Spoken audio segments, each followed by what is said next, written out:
Good morning. I am thrilled to have you all back, and a few welcomes as well as we get started. First, welcome to Phil English. Phil, just give us a quick introduction, say hello, where are you coming in from? And Phil is a returning member of the Financial Security Summit. It's a privilege to be back. I came last year.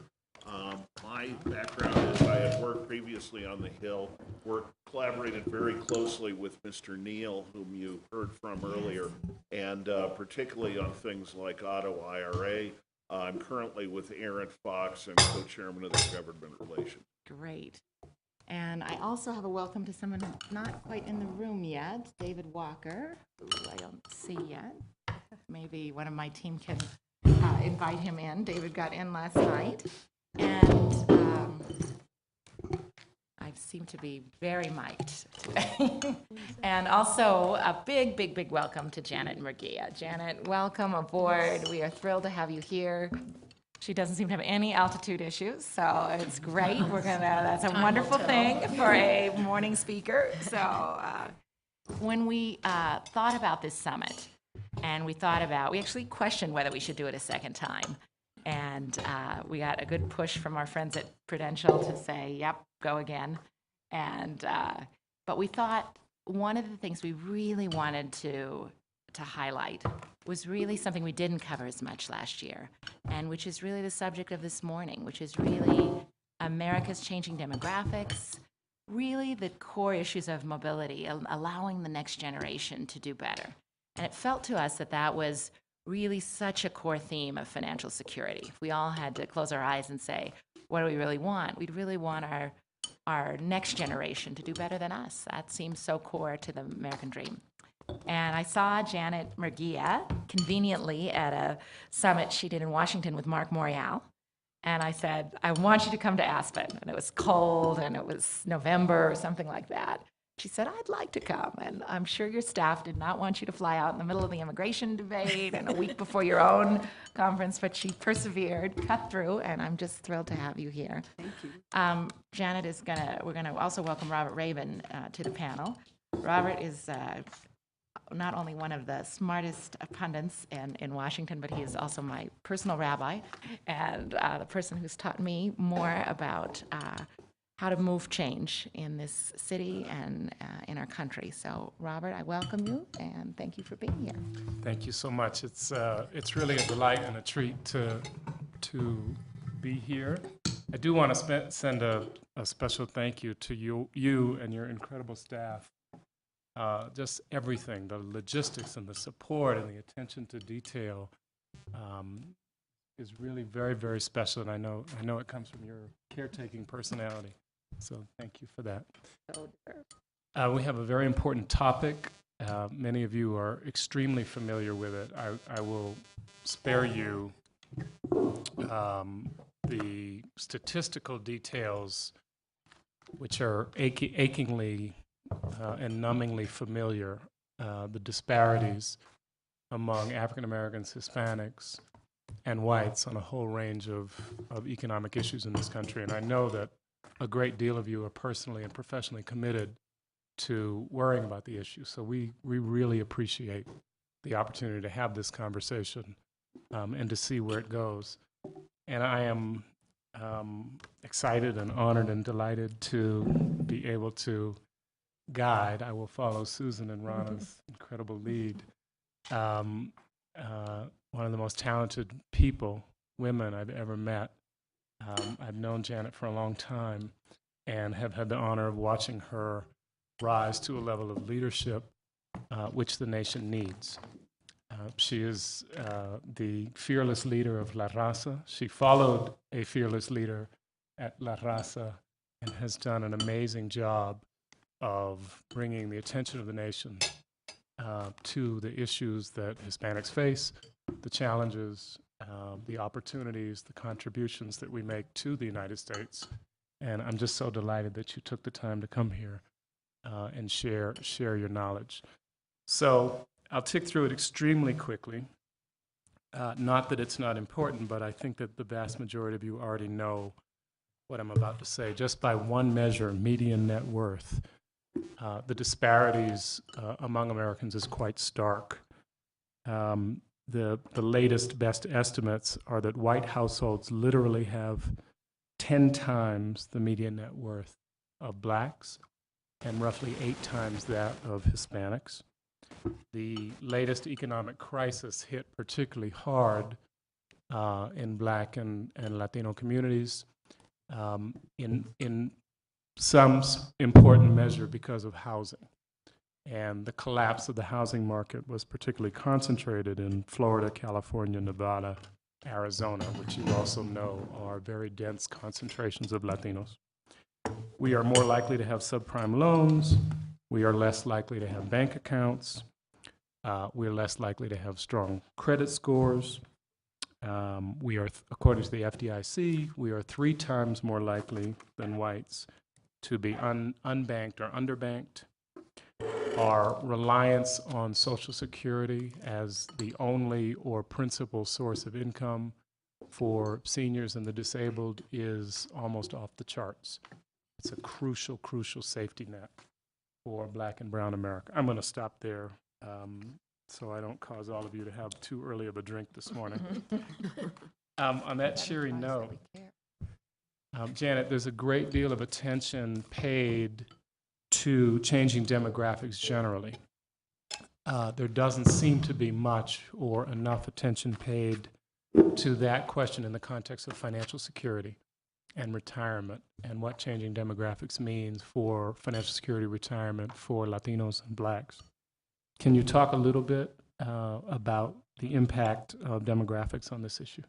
Of course. First, though, let me just say good morning, and what a pleasure and an honor it is to be here and part of such a distinguished group of people. I understand you've had an exciting day already yesterday, and I want to personally thank Lisa Mensa, who has been a great supporter of the National Council of Raza and a great friend to me and my team, and I really appreciate her strong leadership.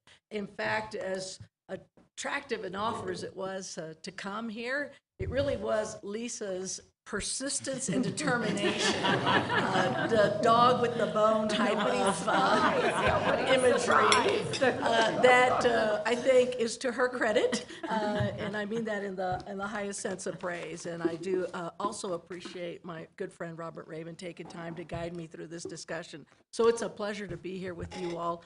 Let me just, I will talk a little bit more about Latinos and the financial systems and access and the retirement system. But I think, it is important to, I think, table set with a few of the statistics. I know Robert felt like we were talking a lot about some of the interesting points so far, but I think not enough folks understand the real thrust of demographic change that has been occurring, and might be helpful to remind people. But when you look at demographics writ large, just a reminder that 37% of the nation's population is minority right now. That's 37%. And one thing that we try to look at NCLR, at the National Council of Raza, and I think it's important for all of us to take a look at, when you start looking at population age groups of under 18 and even under 5 years of age, if you look at under 5 years of age today, we have a 50% minority population. The pipeline of our future workforce, our future taxpayers, our future consumers is already at 50% when you look at these 5-year-olds. And I think that's a sense of, hopefully, of what you will see of the needs for us to address attention to these issues. Because, quite frankly, as much as the demographics have changed in terms of the last census, what we're seeing is that they're already taking place and hold in school systems, and that's going to be something I'm going to talk about. But when you look at the Latino population, again, just a reminder, because I think we kind of gloss over the fact, yes, the Hispanic population is the largest minority population right now, but frankly, right now, we're the second fastest growing population, just eclipsed most recently by Asian Pacific Americans. They are a growing cohort in this country. They still are the smallest of, in terms of the general minority populations.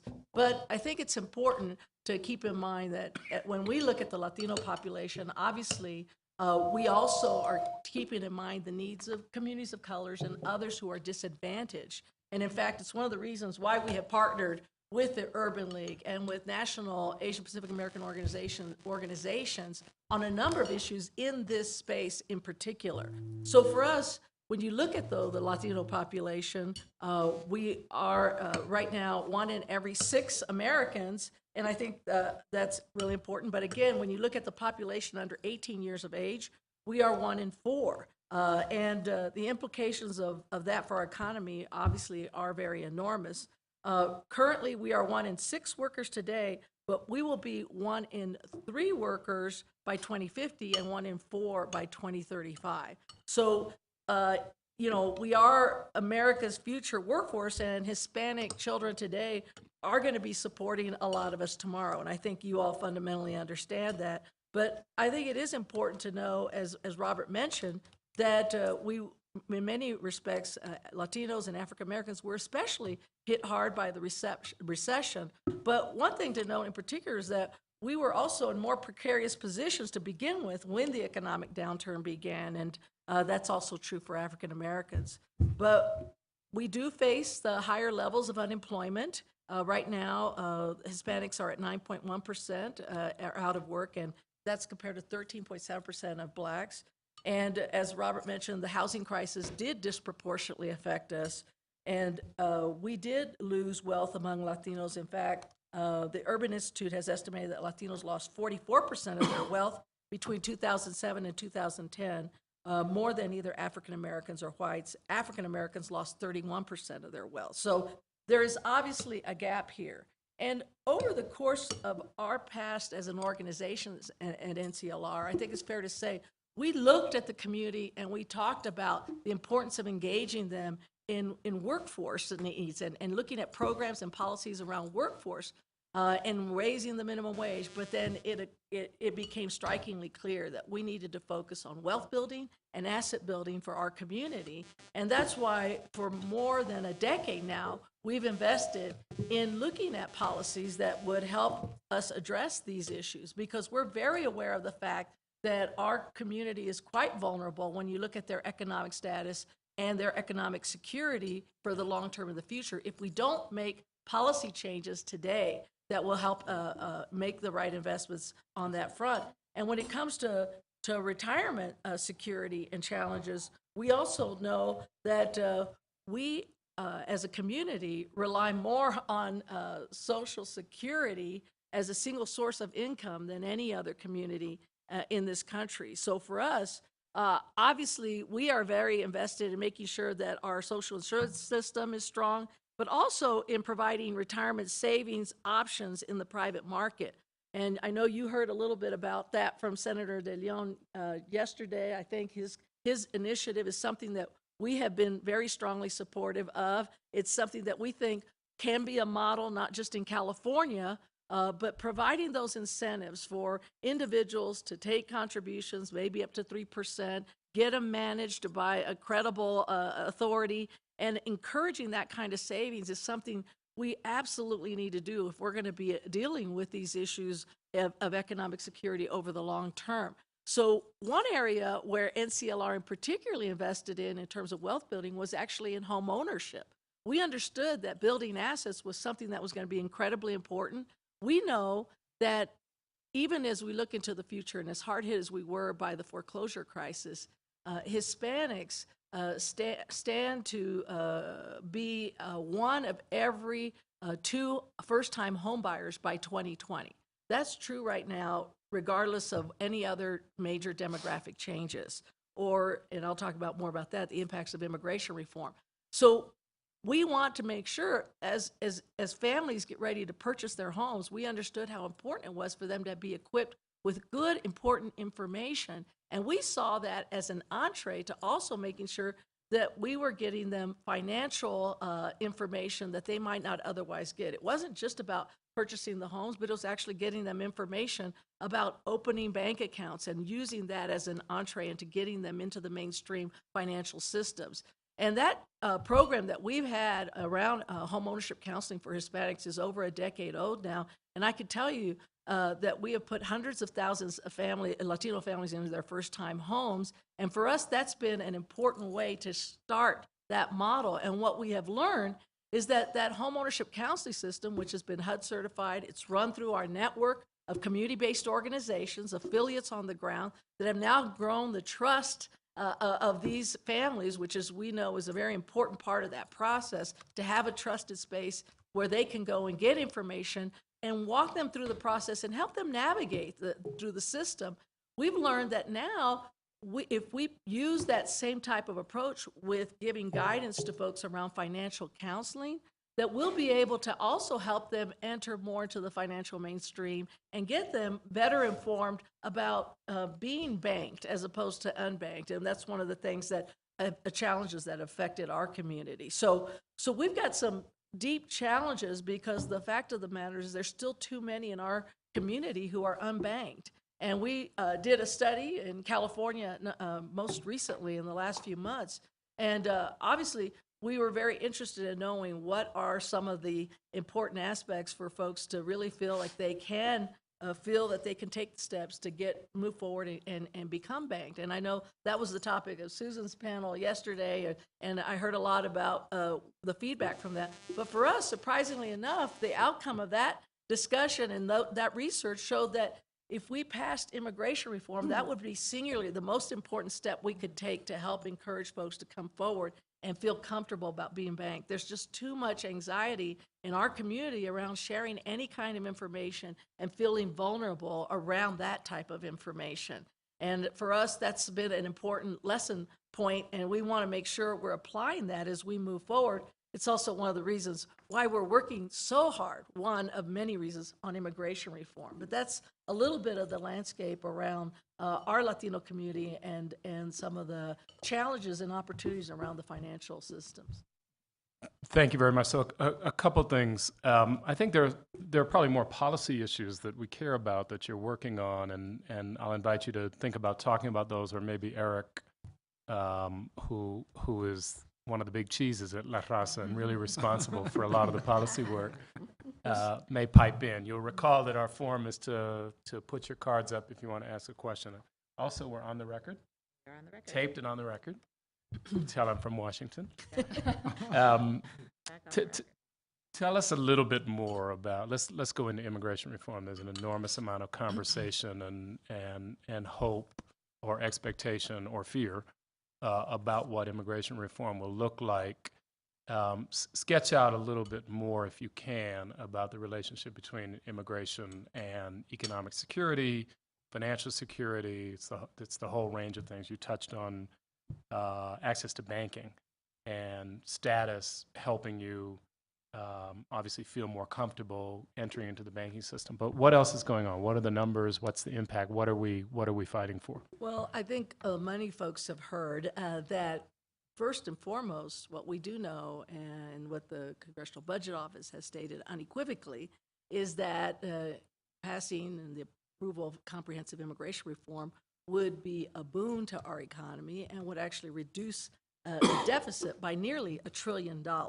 So from the get-go, we know that we will be on better economic footing if we are able to pass comprehensive immigration reform. So that's true not just for Hispanics and Latinos, but for the entire country, and I think it's an important point to make. But when you look at the sort of the microeconomic level, and again, look at the Hispanic community, this issue of the bank versus unbanked is really an important one. You know, our folks really do live in fear of sharing any information and feeling like they cannot go in there and trade information for access to banking. And I think our folks understand that we believe it's important to have a greater outreach and flexibility among financial institutions, and that would help Latinos enter the financial mainstream. But as long as this cloud of immigration and deportations and all these issues are out there and unresolved, I just think it's going to be very hard. But once we do get immigration reform, you know, we're already piloting some programs that would allow us to look at ways for folks to get information or perhaps loans that they might need for their citizenship payments and applications. We've done some work with an affiliate in Maryland called Casa de Maryland around that.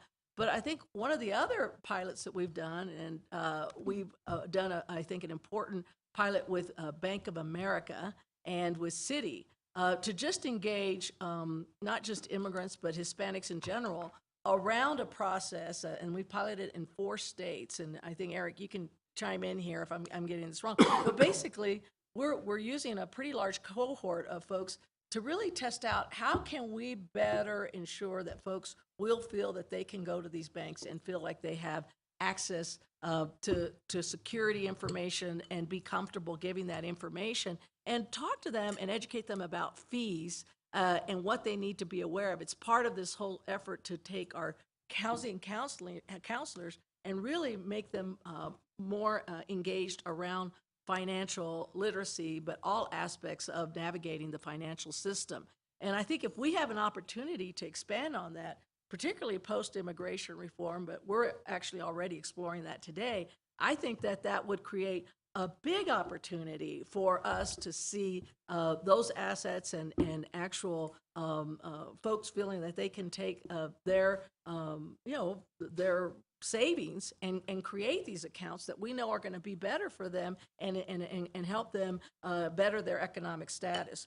The National Association of Hispanic Realtors, though, when we're talking about immigration reform, has already predicted that post-immigration reform within immediately, they said following the enactment, 3 million new home buyers in the Latino community could be expected right away. And this is something that we know from our work in the community with our affiliates. We see families actually on their own, and we saw this in our research in California, trying to save money already because they believe that that one day will come. They believe that that one day will come and that they will be able to buy their house, that car, or anything else. Maybe it's going to be finally to be able to send their kids to college because they want to be able to have that opportunity. And so for us, giving folks an opportunity to actually put their money in investments that we know are going to be more secure, that are going to have them create the banking accounts, the savings accounts, is something that we believe we're on the cusp of doing. But short of immigration reform, we really are seeing that as a limitation. So it is something that we believe can happen, and with the incentives that are there for around immigration reform in general to create a stronger economy and reduce the deficit, we see the added benefits of unleashing this community's savings, assets, hard work, their contributions, and doing it in much smarter ways that's going to not only better their own family situation, but better the, I think, economic security of the country as well. You know, there are some, for those of you who don't work on these issues with immigrant communities or Hispanic communities, there are some really fantastically interesting, complicated fact patterns that come up. We are hopeful that normalization or immigration reform, pathway to citizenship might reduce the complexities of this stuff, but it's not guaranteed. And certainly those of you in the financial services sector might want to think about some of these things. They range from, I'm a day laborer and I send $100 to mom in Salvador, and I have a cell phone, and I give my $100 and I pay a fee to Walmart or Wells Fargo, or not Wells Fargo, Western Union, and it doesn't show, the money doesn't show up. If you just think, you don't have to think much. Nothing then happens. I've left, my name is Joe Smith, and I've left a cell phone number with an agent somewhere at a Walmart or wherever I sent the money. And you can imagine this happening, in enormous numbers. It's a small example of kind of living in the shadows and not having a regularized interaction with institutions. Where does that money go? Many, many Mexican Americans rely on something called the matricula, which is the Mexican government-issued identification card. And banks and other financial institutions, particularly in the Southwest, rely on that as valid identification. Conservatives have multiple times in Congress tried to ban the use of matricula as a valid ID. I don't know what's going to happen in immigration reform in the House. Anything is up for grabs, and so we have to be on the lookout. Banks, the last time that legislation was proposed, banks quietly worked with conservatives to try to back off the ban. unclear what'll happen again. And I just think just 2 points to piggyback off of that is that the other thing, obviously, that is a big problem is when you have the potential for employers to exploit workers who have no documents versus those that do. I mean, you're seeing a lot of folks being taken advantage of, and it's just not good for those individuals, but it's not good for the system. We want to level the playing field. And without a comprehensive immigration reform bill, it really becomes very challenging, and a new law to address this, it becomes impossible to protect those families. And when we look at families, I guess this is one point that maybe is, I think when you think about the situation that these families are in particular, when you get back to these kids that I'm telling you about, they're already in the pipeline, they're growing up in these families that are basically not secure homes. They have, I think, 4 million children have parents right now, Hispanic kids have parents where one of their parents is undocumented. I can't tell you how harmful it can be for a child to grow up in a family setting where there is fear that one of their parents literally may not come home. And that's not an exaggeration. There have been heightened levels of deportations within this administration, higher than any other administration previously. And when you have children and families in this insecure environment, it's not healthy for them. When you have them feeling like they have to move from one city or one state to another, that's not good for those families. It's not good for our economic system. We need to address comprehensive immigration reform to provide that stability in those homes, to make sure those kids are feeling that they can grow up in a household that is secure and where they're out of fear. That level of fear, whether it's among the parents or the kids, is not healthy for our country. It's not healthy for our financial system. And it's certainly not healthy for those families. On that note, let's open it up. Mike? Thanks. Question that I wanted to ask: one of the consequences of so much of this population, as you said, living in the shadows, is the implications that it's had, that we understand, at least in the abstract, that it's had for Social Security. And we're told that there are any number of immigrant workers who get jobs with legitimate employers and offer false Social Security numbers, and therefore their payroll taxes are deducted, and then, of course, they're not in a position to receive the benefits that they've paid for. Has there ever been, have you tried to even quantify, I mean, this is obviously an unsavory way for Social Security to profit from the situation, or even profiteer from it. And we're told that in this way, illegal immigration and the lack of reform has been a boon to the system, not a very equitable one. But have you tried to quantify it, or can you give us an idea as to how important it would be to have that element of retirement security put back in the hands of the people who've been paying this money over the years? Sure, and I may have Eric chime in on this since he's been on point working on this issue, but I'll just tell you that it's something that is not lost on us as we've observed this area of work and understand how important these Social Security retirement payments that they are making, many are making because they are working in the system that's coming out of their paychecks. And the fact is there was a key debate in the Senate bill when we talked about those contributions that have been made and who should, is there a way and should we try to make sure that those savings that they did put in through their work go back to those individuals, or is that something that the government feels that it can keep because of their undocumented status? Well, we lost that fight in the Senate. And right now, the current status of the bill is such that where that money would go back to the government, those individuals who paid through their work, even though they were here in an undocumented status, will not see that savings. So there'd be no mechanism for them to make an ex post facto claim for the money that? Right now, under the way that the Senate bill is written, that is true. The one, I guess, victory that we felt that we did achieve, and it was a hard-fought one, and this bill already has had many compromises, I assure you.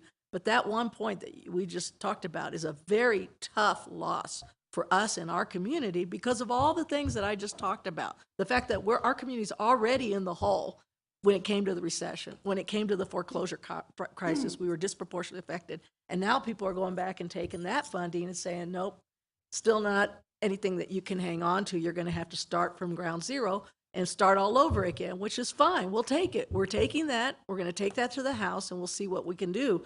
But the one, I think, compromise that we were able to secure in this Senate bill was that once they are able to apply for a legalized status, this RPI status, that is this interim status until they can become a legal permanent resident and a citizen, they would be able to save those contributions and apply that toward their retirement and security. After they become? After they become classified as RPIs, this interim legal status. Did I get that right, Aaron? Meanwhile, the House Speaker says he's not taking up the Senate bill. So as hard fought as this was, you ain't seen nothing yet. Yeah. Mike, Professor?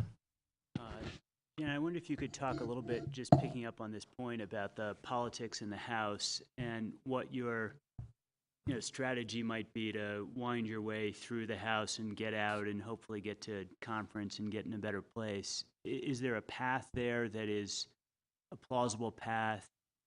What's the way to get out of that? What looks to me to be a pretty bleak political situation. I know folks are saying that it is daunting, a lot of headwinds, but I actually, having worked in the House of Representatives, having worked in the Clinton White House as chief House liaison, and even since that time working with many members in the Congress based on the work that we've done, the one thing I do know is that where there is a will, there is a way when it comes to the House. And when the majority controls the rules, they can procedurally, tactically come up with any process that can actually get us to an outcome. Having said that, the political will has to be there, and obviously that's one of the bigger challenges that we're facing.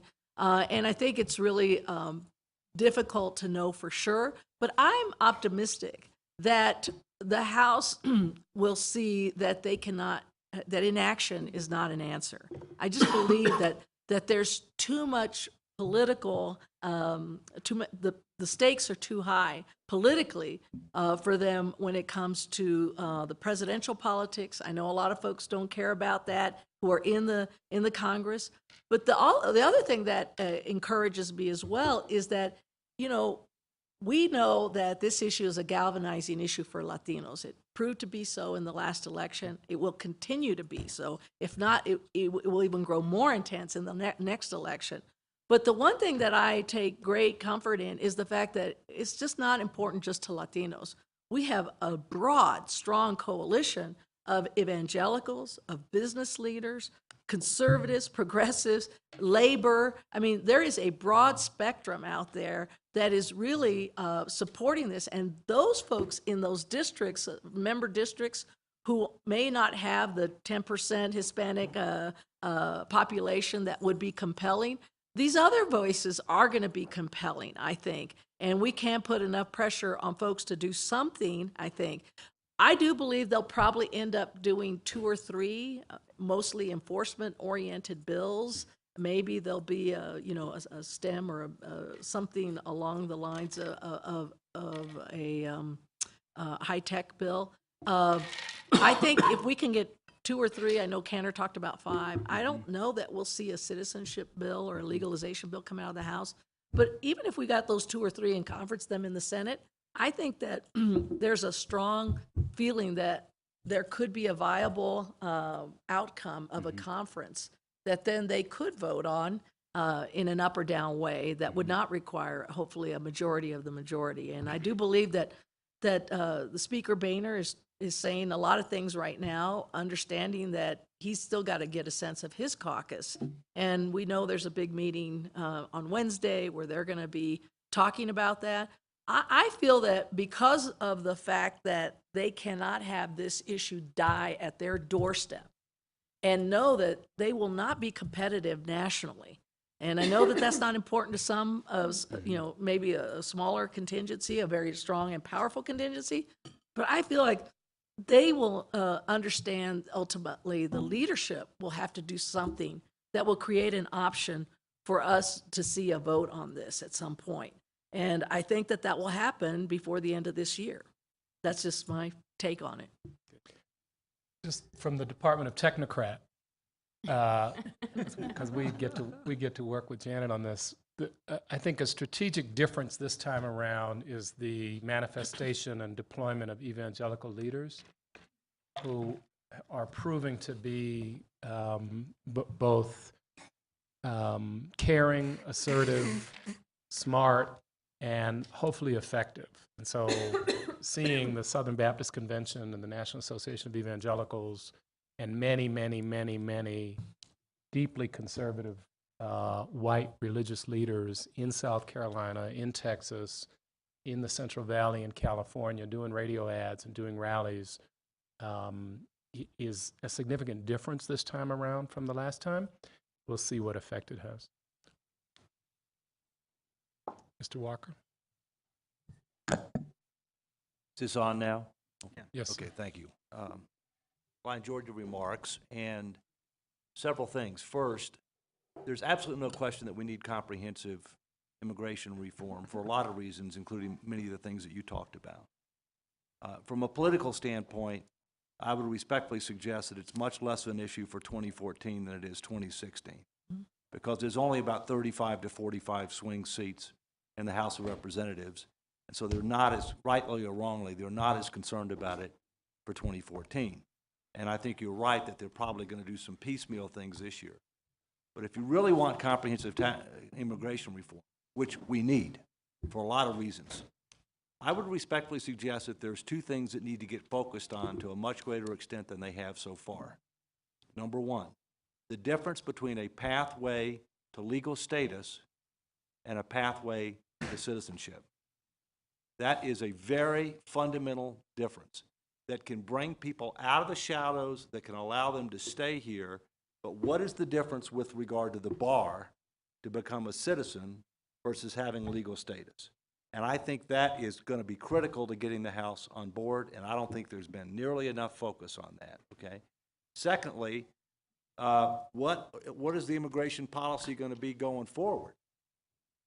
In other words, historically, right now, our immigration policy is based to a great degree on family relationships. And then one of the real debate is going to be is, should it continue to be based on that, or should it be based on skills and knowledge and a variety of other economic factors, or some different weighting, if you will? And so I don't know, where you are on those issues, but at least from my vantage point and the people that I talk to, I think they're going to be really critical issues that could end up resulting in a breakthrough that could get us where we need to be. Well, let me take that second point first. This issue around our legal immigration system and the past emphasis on family preferences, which I think has been core to our system of immigration in the past, and in many ways has been a part of who we are as a country. We understand that there has to be change, and I think that to address the economic needs and the business needs, and actually to have a forward-looking approach to this and modernizing that legal immigration system. I actually think that the Senate worked very hard on this, and a lot of folks from differing perspectives came together.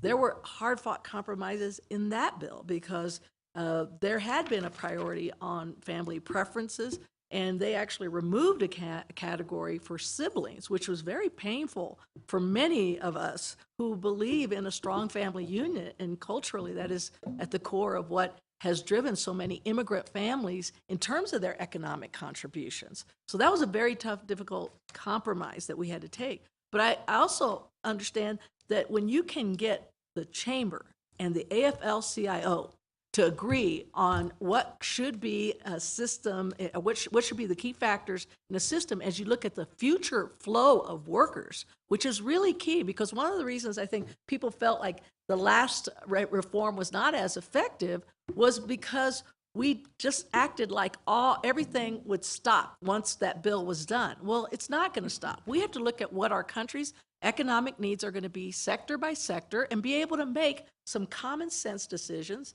There's been a mechanism added in that Senate bill that both the Chamber and AFL-CIO, again, hard fought about different sectors and where certain labor needs may be met and what has to change when the economy goes up and down. That's a very thoughtful, bipartisan, statesman-like approach that they took to that. And if the House thinks they can do a better job, I'm open to seeing it. But that issue has been addressed in the Senate bill in a way where when do you get the AFL and the Chamber of Commerce to agree on much around anything? This is really a key important aspect of the bill. So I would say to you that the House would be well served by looking at that. I know they hate to hear that. They don't want that Senate bill, touted in front of them, but I'm telling you, a lot of hard work has gone into this. Now, I'm not sure if I understood entirely what you're saying, but on the citizenship piece versus legalization. But if you're saying that perhaps we should move to just be satisfied with the legalization and not accept citizenship as a final outcome? No, that's not what Okay. I'm saying. Oh, What I'm okay. saying is, what is the differential between the requirements to a pathway to legal status, which can have a lower set of requirements, and a pathway to citizenship, which should have a higher set of requirements? I think that is a very big issue. I mean, for example, to what extent, should there be some commitment to service or whatever else? I'm not saying that's what the answer is, but some differential between legal status and citizenship. And I think that's something that is a bigger issue. And I agree with you. The Senate did do a lot with regard to the second issue, and I think the House ought to take a really hard look at it. Of course, they don't want to look at it piecemeal because they don't want to have to deal with it. But I do agree that they made progress on that. Mm-hmm. Well, obviously, the issue around legalization and citizenship is one that is core to many of the advocates for this bill, and certainly the administration has said that it was core to its principles. But I'm pleased that the Senate bill did protect a pathway that allows for folks. It's a very tough pathway, very tough, very narrow pathway. It will be long and arduous, but it is something that ultimately is achievable. But I think if there's to be more added in terms of the punitive nature of this, I think we're going to be undermining our very own interests in seeing these folks being able to enter the mainstream and to make the full contributions that we know that they're prepared to make and have already been making. And I think for us, we feel like we've gone as far as we can in terms of that path to citizenship without making more obstacles that will allow these folks to be those full participants. And I would just say, and I know you understand this, that it would be unacceptable for us to look at a bill that would take away the fundamental, I think, opportunity for folks who have contributed so much and have been here for more than a generation. That opportunity to become citizens and to see them be those full participants in society is really undermining our economic interests and not consistent with our fundamental values as a country. We've seen other examples where folks have been in other countries, whether it's European countries, and have not been able to have that opportunity to become citizens. And it's actually weakened the structures in those countries and created a lot of challenges. I don't think we want that in this country, and frankly, it's not who we are as a country. Can I just add just a finer point on that? So substantively, there is criteria for applicants to gain legal status as a starting point, which involves a number of things that people have talked about, which is criminal background checks, et cetera, demonstrating being in good standing. There'll be a second, according to the Senate bill, renewal process after 4 or 5 years to reapply for legal status. where you have to show and demonstrate economic self-sufficiency, as well as payment of assessed taxes, and a whole number of other criteria. No public charge. You cannot use any public benefits, such as health care, even if you really need it. Then you have to wait another set of years. In total, could be as much as 13 years, if not, in fact, more than that. That would be the minimum criteria, 13 years of waiting, where you would have to also then take a bunch of tests.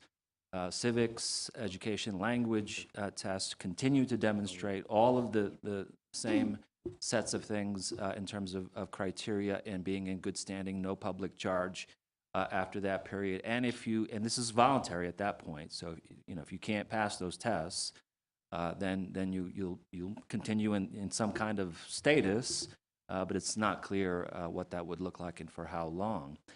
So it is a very long, rigorous process with substantive filters at each particular stage of the process that's put in place. In the Senate version, there are those who have also ventured in the House to add things like pledges of patriotism of some sort and other additional features.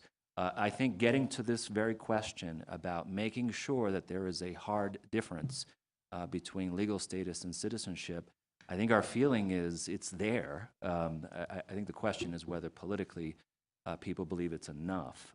And we do expect the citizenship exams and language exams to get tougher as the process goes along as well. So just to make those.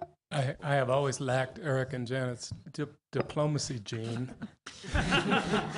They've said it well and what's going on, and it's a political conversation, and it may come to pass. Awful things happen in politics, but it's a moral nightmare for us, even to have the conversation. You're talking about millions of people, not just Hispanics, but all kinds of immigrants who are in this kind of sun picking your vegetables, sometimes with their children, are cleaning the toilets in your public buildings, are taking care of your mom in the lowest paid, home care worker conditions with all kinds of stress. What kind of service in addition are you asking for? I know it's not you, David, but Yeah, it's not me. Let me be but clear. this- What I'm this- saying is I think the bar is too high for legal status, all right? What I'm saying is you've described something that is very arduous or whatever else, okay? What I'm saying is that the bar potentially should be lower for legal status, and then let's have a debate about what it should be for full citizenship. well, come work with us. Go tell your conservative friends in the House. Yeah. It's interesting. Yeah. This morning, William Crystal and Rich Lowry wrote a joint op-ed, laying down the gauntlet on why immigration reform shouldn't happen, and it's frightening. And I don't know if we're going to see. Won't Could be you a civil. describe it? Excuse me. Could you describe it? Could you describe it? Yeah, all the reasons why immigration reform, certainly under the Senate bill, but in any case, is inappropriate for the Republicans to take up. And it includes the basic canards about rewarding illegal behavior, bad politics, bad for the party. And my personal favorite, wait until Republicans control the Senate, and then we will have the ability to do an enforcement appropriate bill. So I think we're going to see in the next few months an amazing conversation among identified Republicans, conservative Republicans, evangelicals, conservative or not, the moneyed people, the Paul Singer hedge fund, Romney people, grassroots, about kind of where to go on this, and liberals or Democrats are going to sit there and watch and figure out. It's going to be an extraordinary couple months. Thank you. I appreciated your comments about how immigration reform is vital to rebuilding trust. And I want to link that comment to last night's discussion. This notion of trust came up in terms of access to the financial system. Last night it was brought up in the context of rebuilding trust. I respectfully suggest that's a largely Anglo-centric paradigm. In Mississippi, where I live, 44% of the children are African American, and only a third of their households are unbanked. And that's largely the product of history, public policy, and the actions of banks. In many ways, I believe, have facilitated this great disparity, where only 5% of white households are unbanked, 31% of black households are. So this notion of trust is one, where someone can feel that when they walk in the doors of a regulated financial institution, they can trust the person to give them, service products that they need to, not just save, but move in and save for retirement, all of those things. And so I guess I want to, push a little bit, how do we, if 44% of our kids are African American and they're growing up in households that aren't banked, how do we even get to that trust level? And what's happening is it's alternative financial service providers, payday lenders, check cashers, that are capitalizing on that void. It's no surprise that the housing losses that you talked about in minority communities occurred. A lot of the loans that were made, they didn't get those loans at banks, because that relationship never existed. So I'd like y'all to speak a little bit about how we build levels of trust in communities of color so that we can make the financial system work for the fastest growing segments of our population. Yeah, well, I actually think a lot of this is common sense, but I do believe that I'm excited about this pilot project that we have with B of A as we look at 4 different locations. But for me, I would just tell you, it's about partnerships. Financial institutions that can partner with community-based organizations, first and foremost, I think, are going to have a better opportunity to bring in those folks, to educate them, having that trusted partner that they're already engaged with, to be able to talk to them about the importance of going to these financial institutions and working together with those financial institutions will help a lot enormously, because these folks already have someone that they trust that they're working with. But beyond that, I think for financial institutions, I would just say, what does the diversity look like in those institutions when someone walks into that door? And are they made to feel welcome? Are they made to feel like they can be in a place where they're culturally or linguistically going to be comfortable there? And I'm not saying that everybody has to speak a different language in that institution, but in that financial institution. But again, those are the benchmarks that people are looking for to see if they feel welcome. And then the third thing I would say is that, is there some flexibility that financial institutions are willing to engage around? Because they know that these individuals, once they cultivate them, are going to be loyal, and they're going to look at the long-term interests of engaging this cohort and understand that it may be worth taking a few more risks at the front end to engage them over a longer period of time. Flexibility around how they're willing to work with them, and again, transparency and talking to them about what's involved when opening an account and really walking them through it. But when you just give people a form and say, thanks, come back, and when you're ready to open your account, that's not going to do it. It is going to require more at the front end, but the payoff will be bigger for those folks who are willing to do that, for those institutions who are willing to do it. Or Filipinos and Guyanese and Hispanics who are sending $100 a month regularly home through a remittance, just allowing that remittance receipt to be part of a credit score, kind of integrating that into the system is a very concrete example of the kinds of stuff that we work with financial institutions to try to dignify. Rana? As you see, I'm going in order. That's very fair. So I'm no expert in the immigration debate, but one of the things that always does baffle me is it seems to start economically from a place that immigration is at least a net neutral, if not a drag, which is not the case, of course, as we all know. And if you look at kind of long-term trend GDP growth, U.S. versus Europe, one of the reasons the U.S. is higher is because of our better demographics, largely because of the Latino population. So I'm very interested in whether or not there might be a coming shift as the developing countries, Mexico included, have better opportunities. A lot of manufacturing is moving from China to Mexico. There's better economic opportunities. Do you see a point at which immigrants or potential immigrants say, I'm fed up with how I'm being treated here, I'm fed up with the lack of opportunity, and that calculus starts to shift Are you seeing that already? Do you expect to see it in the next 5 or 10 years? Well, we're seeing it already. We are at a net zero migration level right now from Mexico. And, that should be telling to a lot of us. Yes, it's because of some of the enforcement measures that we've taken, and there have been significant enforcement measures in terms of security across the border. But frankly, the Mexican economy is doing much better. I was at the Clinton Global Initiative. I worked for former President Clinton, and he was still talking about how NAFTA has paid off and what a great boon that was. And so, in many respects, it's true. Their economy is very strong. I think there are more incentives for folks in Mexico, which, quite frankly, a lot of these folks, if given the preference, would have liked to have stayed in their native countries. They weren't really looking to separate themselves from families or to uproot families from here. But, the economic status in that country was very difficult and challenging, say, 10, 15, 20 years ago. And so I think there's no question that we should be, concerned about the fact that we may not have this new migration coming in to fill the needs that we're going to have economically long term.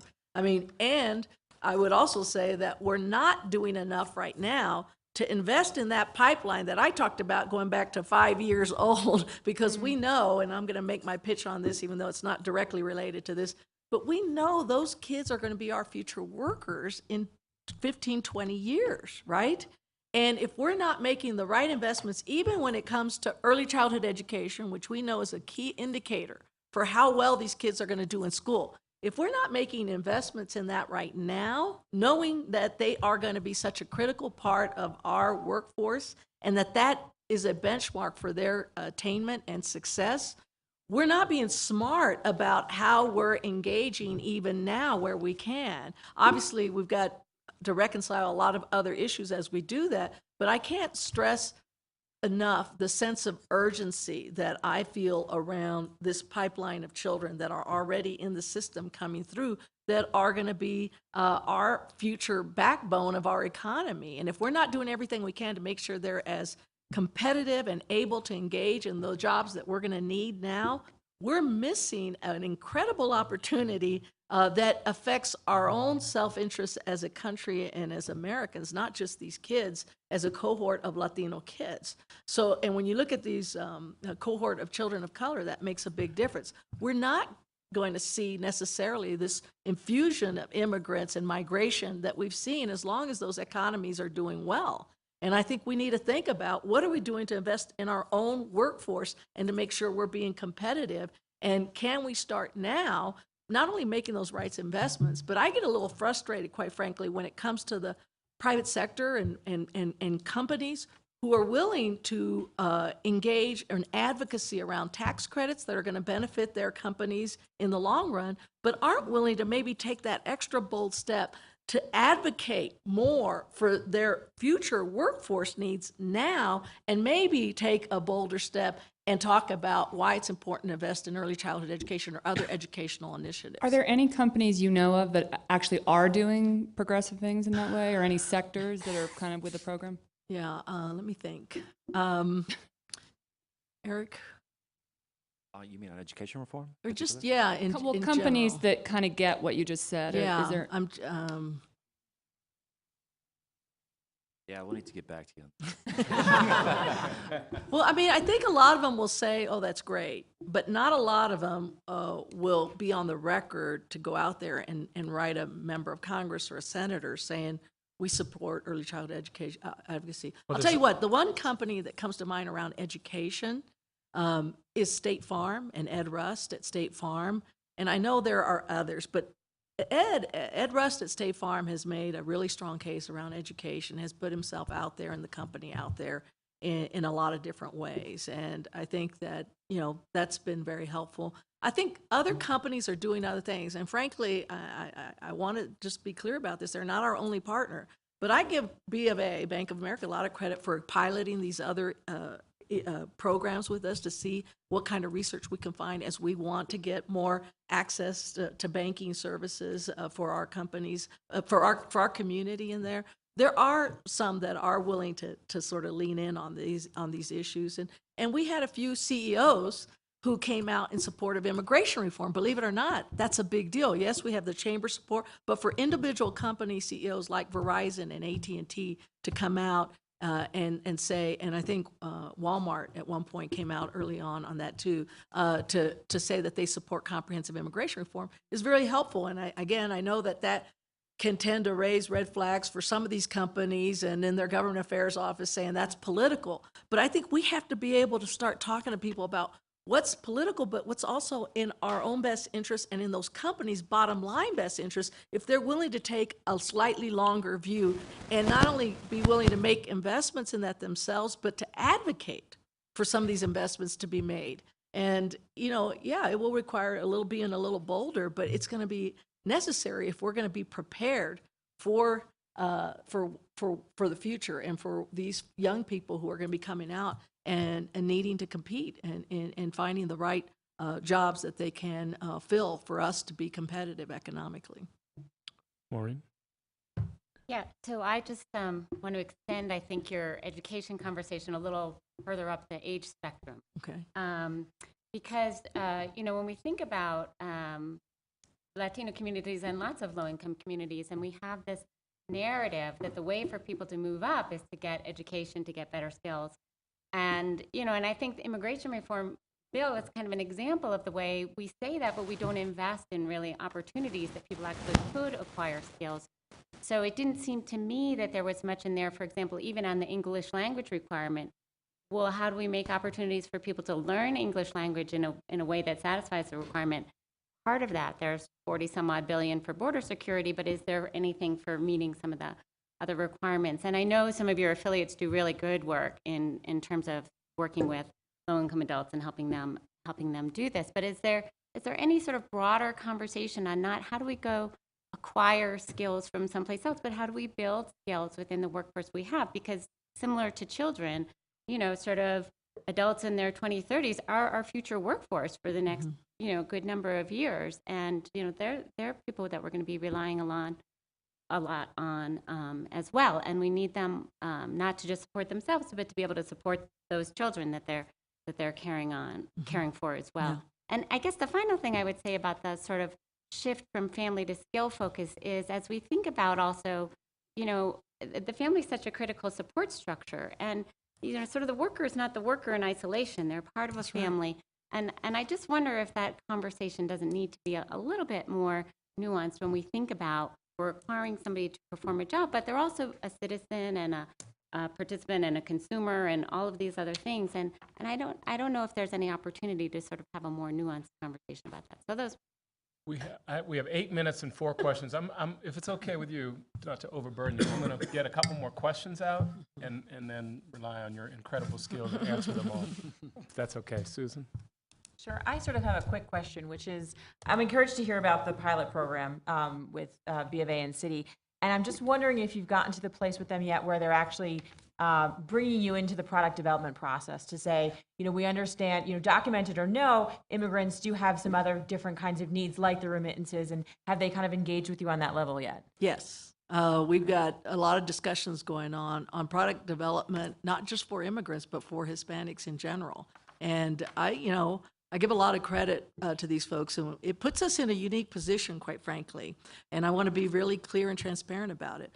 On the one hand, we have a few bones to pick with financial institutions and their record with our community, which has not been stellar across the board. Coming out of the foreclosure crisis, we were extremely upset and disappointed by some of the actions that these financial institutions have taken. We've been very clear and have called them as we've seen them when we've seen that bad behavior, and been really clear.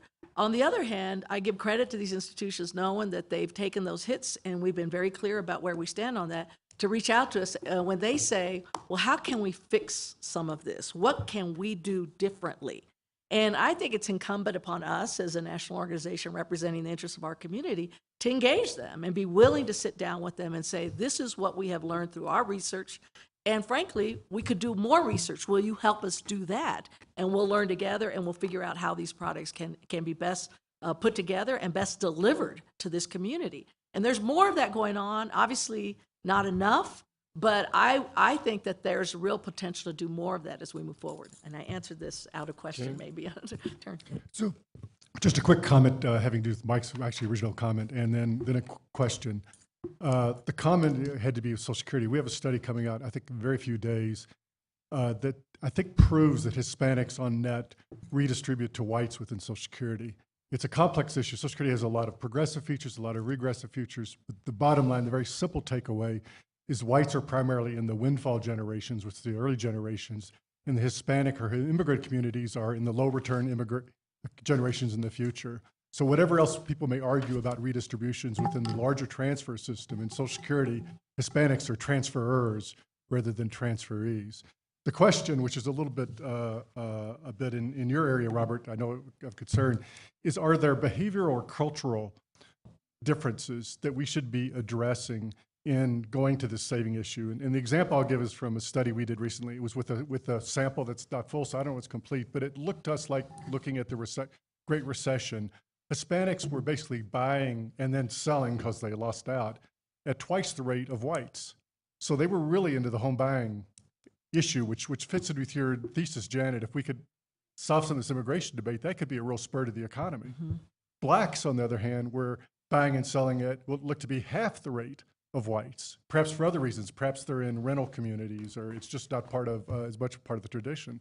So I'm wondering if we need to be looking at some of those behavioral or perhaps cultural differences and either try to figure out how to take advantage of them where we think that will help us in a pro-saving, or addressing them where they think that it's actually working against saving. Go ahead. Well, I just have one statistic that was given to me, but Eric, maybe you can do it. And I don't know if it directly affects this or not, but we know that the top 20% of earners receive 80% of the retirement savings tax benefits, and that half of the population gets little to nothing from the federal retirement savings tax incentives. So that's exactly right. We've been doing a lot of this with Kalolo Kijikazi and some others in this Asset Funders Network. Yeah, that's correct. And we know something else. La Raza and the Urban League and the Joint Center have worked for 4 years, and I think Gene was referring to this. It's a very powerful but sometimes eye-glazing issue. Blacks, Hispanics, and whites behave very differently within 401k plans and their equivalents. And you can imagine what the different patterns are, and it's highly gendered. So women are, even with automatic enrollment, contributing less, not taking advantage of matching, withdrawing more, not paying the loans that they've taken against it more, and not relying on portability more. And so the effect on a lifetime of earnings on asset security is enormous. The policy problem is, we've proven this, but we don't track within a plan by gender and race. We report to the government Social Security number and age, even though employers over 50 know the ethnicity and gender of their employees because they're reporting it to the EEO. The inability to have kind of good data day in and day out in these company plans or union plans or the state of Maryland or whatever means you have this silent, I'll call it an epidemic, where black women are, and this is at very high incomes too. This is not just the lower wage earners. This is the same at $80,000 and $100,000 a year as $20,000 a year. So people need to come together and figure out a way that we can have reporting and tracking of behavior within a 401k. 68 million people, by the way, by race and gender. So then we can then figure out, well, what are the policies that we need to do to, and I'll be approaching you, Senator, about this. Did you want to take? So wait, before we do, can I just say one thing? The one thing is that I get a little nervous when we get to talking about cultural explanations around some of this. I think certainly in the pension case, it's clear that liquidity and having access to cash in a very difficult, hard case is a really big issue for African American pension holders. It is true for Latinos as well, which is why they're using retirement funds as a rainy day fund, when they get into trouble. But I get a little nervous when we go down the road of behavior and culture and ascribing it to what we're seeing with respect to financial results or outcomes. So that's the only cautionary note I would make, because I know this comes up in a number of different conversations. I want to jump in and echo that. Thank you, Eric. We need to be very careful about not going down a very slippery slope in terms of taking a little bit of information and thinking we have some kind of understanding of it, and then interpreting it as cultural or behavioral differences, as opposed to understanding historic policies, and as opposed to understanding the more rigorous research that shows, because I think that this is part of what we're getting at, that shows that African Americans have as high or higher savings rate as Caucasians when you control for everything else. So let's not make the mistake of looking at this little bit of information on 401ks and assume that African American women at any income level have a lower savings rate. Let's understand what factors they're addressing. And I agree with you. I said 3 times we don't know because we don't track. I know, and I'm not just addressing your comments, but I'm kind of addressing everyone's thinking in the room, because we do tend to start to slip into, I think, a stereotypical way of thinking about people when we have little bits of information. Khalil, just to be clear, when I made the original comment, I gave examples such as the fact that if, I didn't want to get into the details, but for instance, if a community is more likely to be in rental housing where there's subsidies and you can't convert the rental housing to home ownership, then that may discourage home ownership. So whatever you want to call, whether you call that behavioral or not behavioral, you want to go back to the factors. I think we all agreed on that. It wasn't any attempt at all to make some sort of I understand. issue on the other side. Damon and Kevin, and we're going to respond to Maureen as well. Yeah. I mean, first, I just had 2 comments, but this little interchange requires me to make a third, and they're very brief. One is, the first is this discussion about Social Security. I think misses 2 really, the discussion about Social Security and immigration misses 2 really, really big important things about why immigration reform and a path to citizenship are so important. And those 2 things are, one, that it is absolutely true that it's a terrible injustice that so many people are working so hard and paying in through false Social Security numbers and thus never getting their money. It's a terrible thing. But it's also true that that normalizing the status of undocumented workers means a huge number of other people will actually begin to participate in our social insurance systems who are currently outside entirely because they're working off the books. And the other thing that is more important and that I suspect will dominate, that if we are successful in getting a path to citizenship and in normalizing, will dominate these other 2 things, is that the current situation with undocumented workers in this country is a giant contributor to overall wage suppression in the economy as a whole. And rising real wages are a critical thing in the functioning of Social Security. So relatively small movements in the overall level of wages in our society, which at least the AFL-CIO is convinced will occur as a result of ending this situation where a heavily oppressed minority is leveraged against a somewhat it helps to suppress the wages of everyone. Changing that will we think have a significant positive impact on Social Security. Secondly, we talked a bit about the path to citizenship and we moved on. And I want to come back to it because I feel so strongly about this personally. And I'll just tell you a story about it that I think should chill you if you care about democracy. Which is a couple of years ago in the suburbs of Washington, I was canvassing in a middle-class neighborhood for a political candidate. And I realized that there were a lot of people working in the neighborhood on a Saturday afternoon. And I also realized that it was pretty much a certainty that by definition, if you were working in that community at that time of day on the weekend, you could not vote. And as I did that, I asked myself, now how is this different from South Africa in 1985? I mean, we got different names for it, but how is it different? All the people who do the work can't vote. Now, we cannot have that kind of society. And, Janet very kindly talked about the compromises and the reasonableness and so forth of the AFL-CIO's negotiation with the Chamber.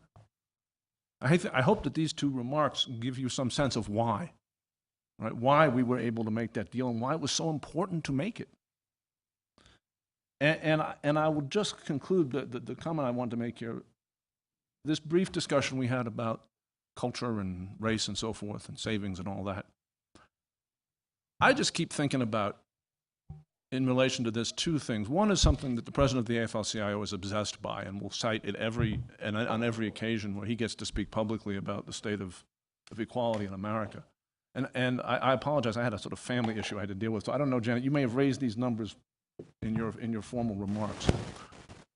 But the fact is that the median family net worth of African Americans and Latinos in this country is less than the price of a good used car.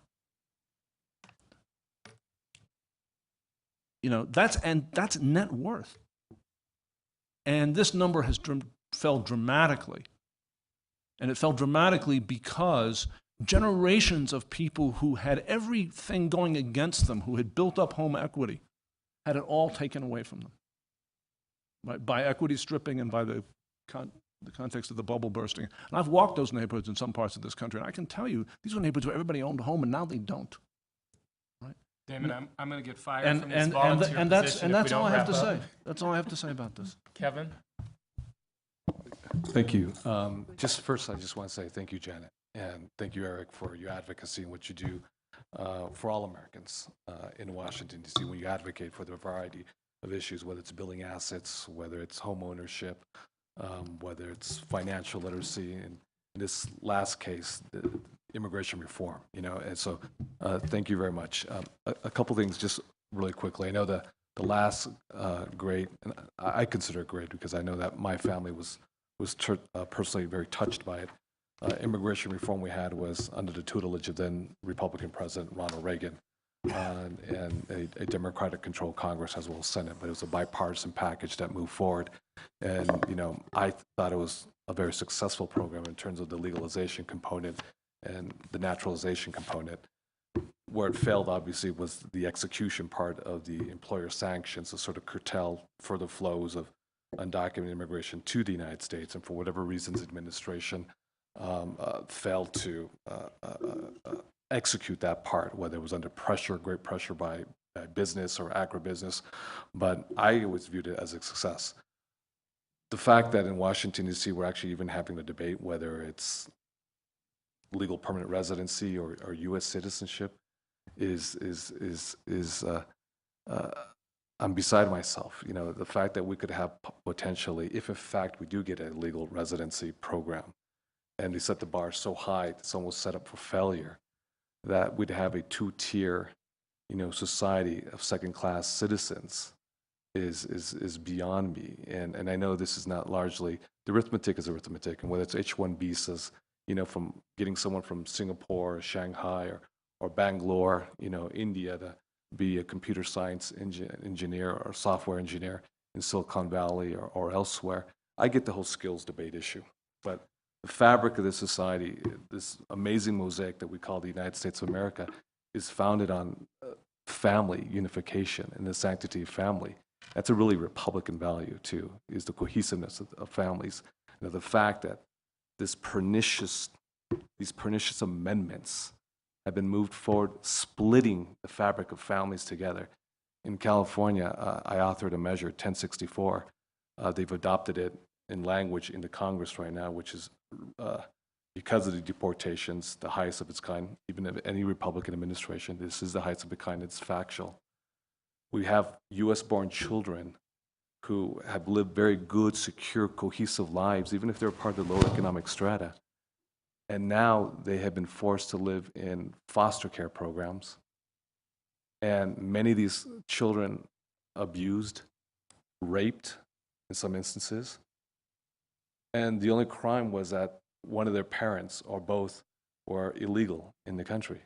In some very extreme cases, because of the racism that in some cases is prevalent in the judicial system, you've had parents lose legal custody of their children and the actual children being legally adopted by other individuals. It's just stunning to think about that. That's happening in the United States of America. And I just want to say, you know, thank you for your advocacy and what you do. It's God's work, given the makeup and the composition of both the House and the Senate.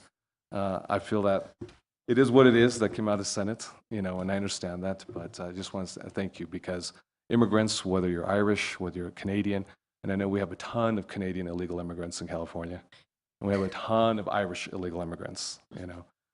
But whatever, immigration is an American issue fundamentally. It is not a Mexican issue, a Salvadoran issue, a Latino issue. It is fundamentally an American issue that has to resolve itself sooner rather than later. So just want to say thank you. We got a lot on the table. Well, We have a few minutes to hopefully to wrap we've up. had a chance to respond to some of these pieces, but I think it was Maureen who talked about, you know, moving further down the spectrum in terms of education and looking at what opportunities or challenges are there. One thing I will say that there is a provision in the Senate bill, an immigrant integration provision. It's not been talked about a lot, but in that, we wanted to make sure that there were assurances that if we're going to set high standards for citizenship and that there's going to be assistance for these folks to be able to meet those standards and work with community-based organizations and other partners to help make sure that whether it's workforce skills or English language acquisition or continuing education, that there will be opportunities for folks to be able to do that so they can be fully integrated into the mainstream. So we are looking at opportunities, and we've been engaging not just on this bill with regard to the role of government, but there's also a private and public sector opportunity, or I think foundations and private sector can play a role in creating more opportunities for supports around this. And we certainly are already at NCLR looking at day one, if we are able to see this bill pass, what needs to be mobilized to make sure not only are we dealing with the immediate application needs of these individuals, but what are going to be the related needs and what opportunities can we take advantage of? So when these folks come in and say, I want to apply for citizenship and I want to make sure I have my fees in place for that, can we use that as an opportunity to educate them around broader financial literacy issues? And those are the real opportunities that can benefit us as a country over the long term and not just address the one issues that they have there. And so I think education, you have a generation, near generation of dreamers, these young people who were denied education because it was cost prohibited for many years because they weren't able to go on to higher education. But yet they could have easily have gone had that been more affordable. What can we do to recapture those folks who still have a promising potential and get them back into some continuing education and help them see their degrees fulfilled? There's going to be enormous opportunities for us if we're willing to make those investments and have the right set of partners to do that. And then the last point, I would just agree with you, and it's something that Kevin just said as well. But if we're able to look at not just as individuals, but families, as economic units, and understand that a lot of these folks culturally have pooled their money together. They have bought, collectively and made investments. And not only that, as young people, there is something that among many of these immigrants, especially first-generation immigrants, where there's a strong sense of responsibility among the young people to take care of the elderly parents, grandparents in these families. I think that can be an opportunity for us, but we have to make sure these young people are given the opportunity to succeed, because beyond relying on Social Security, and many of our families, I can tell you in my own family, the best Social Security system was having a family of 9, making sure that they were going to be able to come back and I guess someday take care of our parents, which we do. But you can't rely on that, but we can see an advantage in that mentality and in that culture that we ought to be able to sustain. But we have to equip those young people, and we're going to have first-time, high school graduates, first-time college graduates coming out of this next generation if we are able to see immigration reform. That can be a real positive. The spirit, the dynamism that immigrants and the culture and assets that they bring is a boon to this country, and it's something that we ought to see as an asset as we move forward. And I think there are real ways that we can drill down specific on-ramps for those folks to be able to access opportunities. I do think that partnerships will be very important, and I know that organizations like the National Council of Raza and our network of affiliates will be key partners for the public sector and the private sector as we move forward, and I hope we're given that opportunity. Oh, she's a daughter of Kansas. I am. And you see why we love her. We so much appreciate your leadership and your work. Thanks. You know, the nation really, no burden, but the nation really relies Sure. on your vision, your commitment, and that of your staff. Thank you so much for visiting.